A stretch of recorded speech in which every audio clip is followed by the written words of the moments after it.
All the passengers on board the Abuja-Kaduna-bound train on Monday were left stranded in the bush as the train broke down in Dutse, Chikun local government area of Kaduna State. Hi, welcome to What's Happening. These are the top 10 stories now. At number 10, Lagos State Governor Babajide Sanwo-Olu has officially announced the appointment of a former Lagos State Accountant General, David Sumoni, as chairman of the 13-member Governing Council of the Lagos State University. The announcement was made in a statement by Sanwo-Olu's Special Advisor on Education, Tokunbo Wahab, on Monday.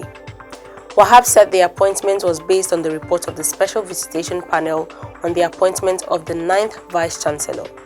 The appointment is coming about a month after the Governing Council of the school was dissolved over controversies surrounding the appointment of the institution's 9th substantive Vice-Chancellor. The Lagos State Governor said that the date for the formal swearing-in of the new Governing Council would be announced later. At number 9, the presidency has described the threats by the Niger Delta militants as unnecessary. The militants group gave the federal government a 90-day ultimatum to meet its demands, including restructuring the country. Reacting to this on Sunday, President Muhammadu Buhari's media aide, Femi Adesina, condemned the threats in a statement. Adesina described the threat as unnecessary as the president already engaged the Niger Delta and Ijaw National Congress leadership on how best to address the group's demands. The presidential aide claimed Buhari had also met with the concerned stakeholders of the Niger Delta in the presidential villa less than 48 hours before the threat, where they deliberated over many issues, including their demands. At number 8, armed masquerades attacked a mosque at Oluwede Arayin area of Oshogbo, Osun State on Sunday evening.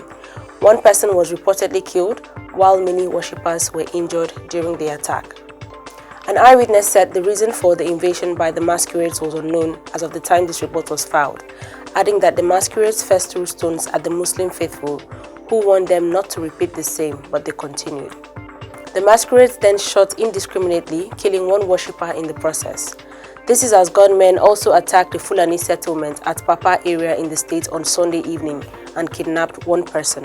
It was gathered that the gunmen, numbering about 3, arrived at the settlement in Ora Igbomina in Ifedayo local government area around 8 p.m. and shot severally to scare residents. Reports say the kidnapped victim is the daughter of one Alhaji Fulani whose residence was attacked.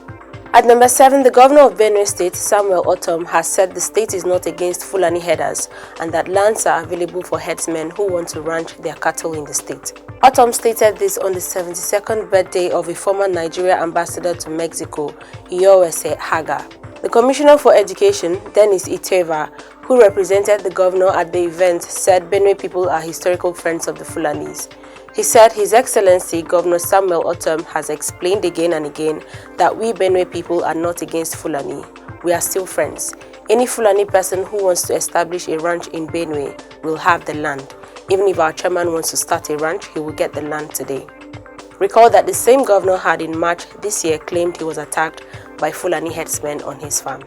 At number 6, security operatives have allegedly shot dead a student of the Kaduna State College of Education, Gidan Waya, Jema local government area of Kaduna State during a protest by students in the state. It was gathered that the deceased had joined his colleagues who were protesting over a hike in school fees when security operatives attempted to disperse them forcefully. One of the protesters who spoke to journalists said they came out to protest over the increase of school fees in the state-owned institution when they met security operatives outside the college. In the attempt to disperse them, one of the students was shot. At number 5, about 18 governors of the All Progressives Congress and others are expected to receive the governor of Zamfara State, Bello Matawalle, into the party on Tuesday. This was disclosed by the Chairman Publicity Subcommittee of the Organizing Ceremony and Zamfara Commissioner for Information, Ibrahim Duzara, during an interview with the News Agency of Nigeria in Gusau on Monday. Duzara said the party's governors will be led by the Chairman of the APC Extraordinary Convention Planning Committee, Governor Maima Labuni. At number 4, Azubike Echetebu has emerged the candidate of the Action People's Party ahead of the Anambra governorship election scheduled for November this year. Azubike was elected unopposed after other contestants stepped down for him in a consensus decision. He scored 200 delegates votes in the party's primary that ended early Monday. The result of the primary was announced by the electoral chairman, Obed Agu, at the party's secretariat in Oka.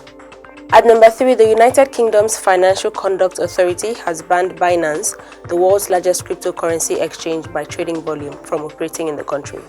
The financial regulator said Binance Markets Limited is not permitted to undertake any regulated activity in the UK. Part of the notice issued by the FCA read, "No other entity in the Binance Group holds any form of UK authorization, registration or license to conduct regulated activity in the UK." At number 2, a federal high court in Lagos has adjourned the hearing on a motion seeking the final forfeiture of the $5.78 million and 2.4 billion naira linked to a former First Lady, Dame Patience Jonathan, to October 7, 2021. Justice T.G. Ringim fixed the date on Monday after taking arguments from counsel to the parties involved in the matter. In 2017, the Economic and Financial Crimes Commission filed the application for forfeiture before Justice Mojisola Olatoregun. The defendants in the suit were Mrs. Jonathan alongside L.A. Warri Furniture and Baths. The funds were said to be deposited in accounts in Skybank PLC and Ecobank PLC respectively. The judge had ordered the temporary forfeiture of the monies following an ex parte application by the EFCC. Finally, at number 1, all the passengers on board the Abuja-Kaduna bound train on Monday were left stranded in the bush as the train broke down in Dutse, Chikun local government area of Kaduna State. It was gathered that the train left Rigasa station at about 7 a.m. but developed a mechanical fault shortly after departure. An Assistant National Secretary of the Nigeria Union of Journalists, Midat Joseph, told newsmen that it took the Nigerian Railway Corporation's engineers 3 hours before they could fix the mechanical fault. The faulty train was eventually fixed at about 10:15 a.m. Joseph noted that the Abuja-bound train broke down 3 times, adding that the incident was unfortunate and traumatizing. Always remember to wear your mask, wash your hands and stay safe. That's all for today. See you next time on What's Happening.